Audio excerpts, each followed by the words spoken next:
What are you doing? What are you doing? What are you doing? What are you doing? What are you doing? How are you treating these children? נער פלסטיני בן 15 נתפס אתמול על ידי חיילים בחברון לאחר שהשתתף בעימות עם מתנחל אחד או יותר. תשמע, אל תגיד, תשמע. אני רוצה תגמיר אותך, אני רוצה תגמיר אותך. למה אתה עושה פשטות? אני הלכתי לקסבה. אז זה הכולם הזה. הוא מרבס לי. ارجع شباب توتي ارجع لك ستوب تابش ستوب تابش ستوب تابش ستوب ستوب החיילים מנסים לברר מה קרה שם.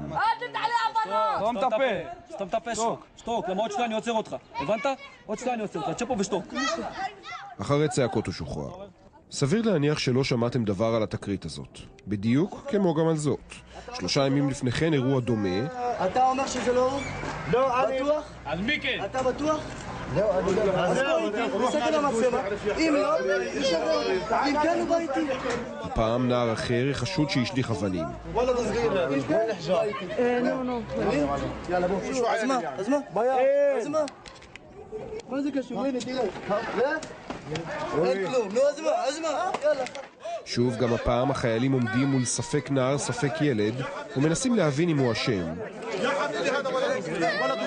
גם הוא משוחרר. אז מה המשותף לשתי התקריות הללו?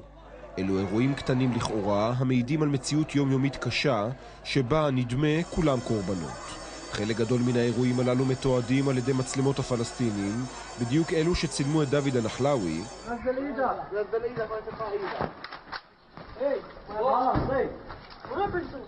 ובדיוק אותה מצלמה תיעדה בשבוע שעבר 2 מתנחלים ו2 חיילים נכנסים לחצר של פעיל פלסטיני וטוענים כי מישהו ידע משם אבנים.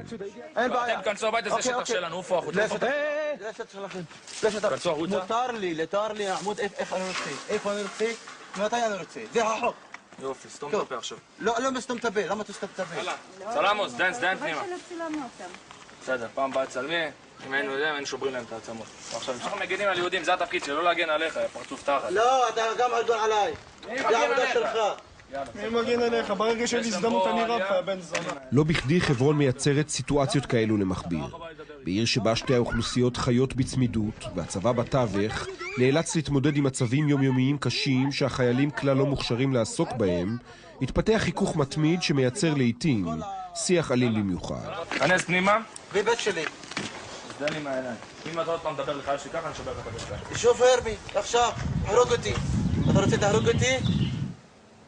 זו המציאות היומיומית והיא בלתי אפשרית לשני הצדדים. זו התגובה של צה"ל. החיילים פועלים מדי יום במציאות מורכבת למען ביטחונם של כל תושבי הגזרה. האתגרים דורשים מקצועיות, נחישות ושיקול דעת, ולכן החיילים עוברים סדרת הכנות לפני התעסוקה המבצעית. על כל אירוע חריג יש מאות אירועים המטופלים באופן נכון ומקצועי. כשיש חריגה מהנורמות, הדברים מתוחקרים ומטופלים בהתאם לצורך.